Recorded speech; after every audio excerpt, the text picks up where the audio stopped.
ତୁମେ ଏମିତି ହେଇଛ ବିଜେପି କର୍ମୀମାନଙ୍କୁ ଗୋଇଠା ବିଧା ଦେଇକି ମାରିବ। ଆଉ ଆମେ ତ ସବୁ ବିଜେପି ବାଲା ଚୁଡ଼ି ପିନ୍ଧିଛୁ ଆଉ। Breaking news from Derabisi block. ଭାଇ ଓ ଭଉଣୀମାନେ, ଆମର ଗତ 14 ତାରିଖ ଦିନ ଡେରାବିସି ବ୍ଲକ୍ରେ ବିଡିଓଙ୍କ ଅଫିସରେ ଆମର ବିଜେପି ନେତା ଉମାକାନ୍ତ ପଟ୍ଟନାୟକ ସାର୍ ଆଉ ନମିତା ମ୍ୟାଡ଼ାମର କିଛି ଯୁକ୍ତିଯୁକ୍ତ ହୋଇଥିଲା, ଯାହାକି ତାଙ୍କର ଦେହ ଅସୁସ୍ଥ ଥିଲା। ତାଙ୍କୁ ନେଇକି ଆମର ଯିଏ ବିଧାୟକ ଅଛନ୍ତି ପାଟକୁରା ନିର୍ବାଚନ ମଣ୍ଡଳୀର ଅରବିନ୍ଦ ମହାପାତ୍ର ସାର୍ ଯେଉଁ ମନ୍ତବ୍ୟ ସୋସିଆଲ ମିଡ଼ିଆରେ ଏବେ ଘୁରି ବୁଲୁଛି, ତାଙ୍କର କଥାଟି କହିଛନ୍ତି କି ଯେଉଁମାନେ ଏଥିରେ ଉପସ୍ଥିତ ଭଲ ହୁଅନ୍ତି ତାଙ୍କୁ ଗୋଇଠା ତଣ୍ଟିଆ ମାରିକି ବାହା କର। ସାର୍ ଆପଣ ଭୁଲି ଯାଉଛନ୍ତି କି ଯେଉଁ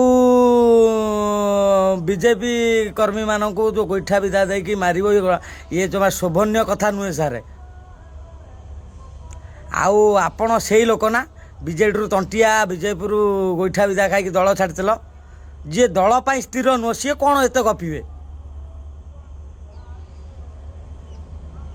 ଏଇଖିଣି ସବୁ ସୋସିଆଲ ମିଡ଼ିଆ ଗଣମାଧ୍ୟମରେ ସବୁଆଡ଼େ ବାଜୁଛି, ସବୁଆଡ଼େ ଏଇଖିଣି ଚର୍ଚ୍ଚା ଖାଲି ବ୍ଲକ। ଏଇ କିଛି ଦିନ ହେବ ମହାକାଳ ପଡ଼ା ବ୍ଲକ ସରିନି, ଏଇ ଆମ ଡେରାବିସି ବ୍ଲକ, ସବୁ ବ୍ଲକ ବାଲା ହାଇଲାଇଟ୍ରେ ଅଛନ୍ତି।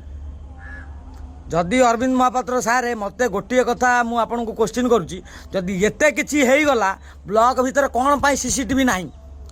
ନମିତା ମ୍ୟାଡ଼ାମ କହୁଛନ୍ତି ସିସିଟିଭି ଖରାପ ଅଛି। ଯଦି ବ୍ଲକର ସିସିଟିଭି ଲାଗିପାରୁନି, ଆଜି ତୁମକୁ କ'ଣ କହିଲେ ବୋଲି ଆପଣଙ୍କ ପାଖରେ ପ୍ରମାଣ ନାହିଁ, କାଲି କିଏ ବସିକି ମାରିବ, କାଲି କିଏ ବସିକି ଟଣାଉଟରା କରିବ, ଆପଣ କାହାକୁ ଜବାବ ଦେବେ? କାହିଁକି ନା ଇଏ ଜାଣି ଶୁଣିକି ଏମିତି କାମ ହେଇଛି, ବିଜେପି ବାଲାଙ୍କ ଉପରେ ଆଟାକ୍ କରାଯାଇଛି।